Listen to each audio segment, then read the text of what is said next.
let me say this. Unless you live under a rock, or you didn't pay your cable bill, you probably are aware that there's an election going on right now in Ohio.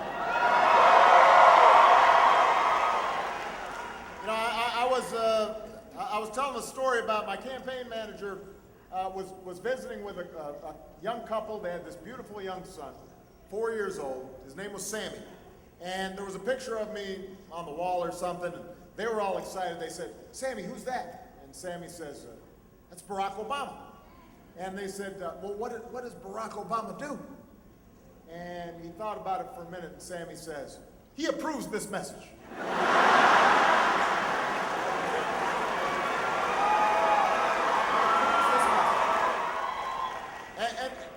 And this is important because you've got a very big choice to make. In fact, those of you who are still standing, feel free to sit down because I'm going to talk for a while here. I want you to feel comfortable because I'm going to see if I can break it down here, what this election's about. That's what I'm going to try to do.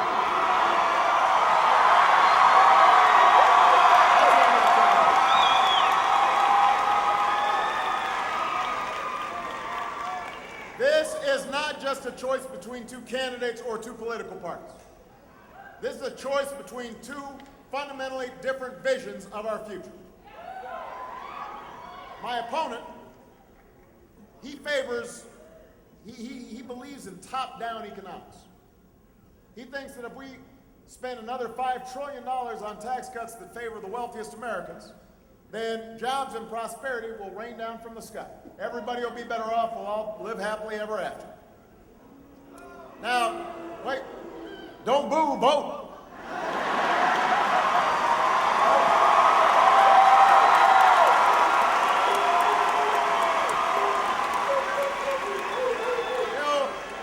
And the problem with what he's trying to sell is we just tried that in the last decade. It didn't work then. It won't work now. Top-down economics doesn't work. This country doesn't succeed when just the rich are getting richer. This country succeeds when the middle class is grown, when there are ladders of opportunity for all people, when everybody has the chance to live up to their God-given potential. That's when America grows. That's when everybody does better. I don't believe we are going to get very far if we've got leaders who write off half the nation as a bunch of victims, who don't take responsibility for their own lives. Because, let me tell you, I have spent a lot of time in Ohio, and I don't meet a lot of victims. I see a lot of hard-working Ohioans.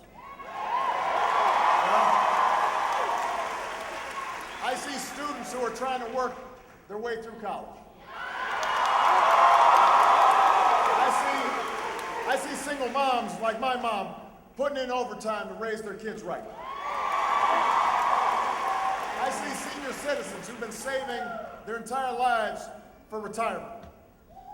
Veterans who've served this country bravely. Soldiers who defend our freedom today.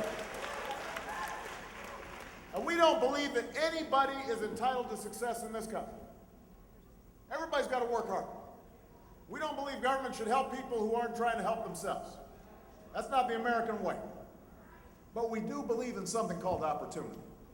We believe in a country where hard work pays off, where responsibility is rewarded, where everybody gets a fair shot, and everybody's doing their fair share, and everybody plays by the same rules. We believe in America where no matter who you are or what you look like or where you come from or who you love, you can make it if you try.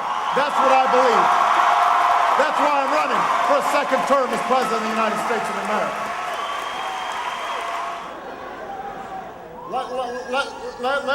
Let me repeat the plan that I put forth. Practical, specific, 5-point plan to grow our middle class, create strong jobs here in Ohio and around the country, and lay a stronger foundation for our economy. First thing is I want to see us export more jobs, export more products. Excuse me.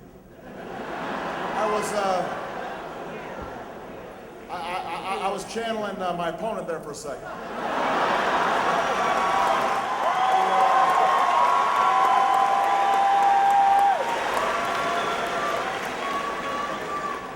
to see us export more products and outsource fewer jobs.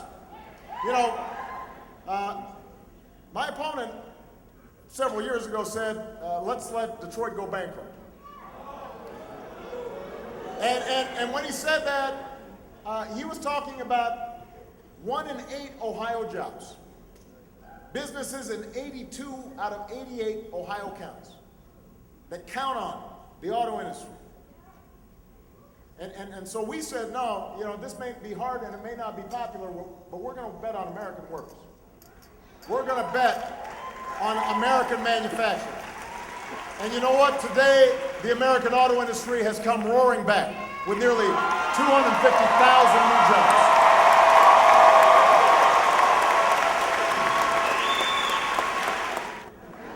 We don't just talk the talk. You know, my opponent's been spending a lot of time in Ohio lately, and he's been talking tough about China. He says he's going to take the fight to him. He's going to go after the cheaters, he says. Now, I've got to admit that the message he's delivering now is better than the one that he was delivering all those years he was profiting from investing in companies that were shipping jobs to China.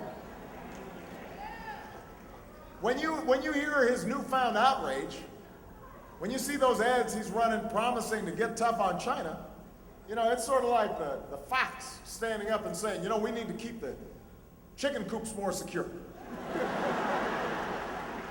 It's just not very credible, because that's not where he's been, except during election season. On the other hand, you can look at what we've done. Every single day, I'm waking up thinking about how we strengthen the position of American workers, make sure they get a fair shot in the global economy. So we've brought more trade cases against China in one term than the previous administration did in 2. Second part of the plan is to control more of our own energy. You know, after 30 years of not doing anything, we raised fuel standards, so by the next decade, middle of the next decade, your cars and trucks will go twice as far on a gallon of gas.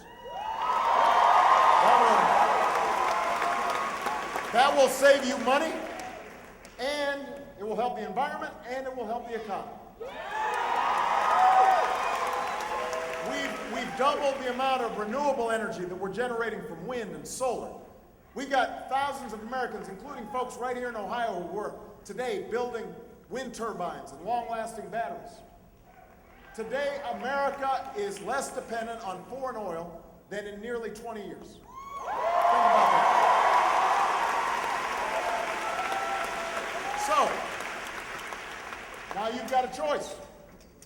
Governor Romney wants to reverse that progress, get rid of tax credits for things like wind energy.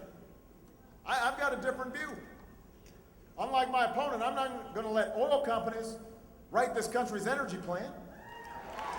And I'm sure not going to let them continue to collect $4 billion every single year in corporate welfare from our taxpayers.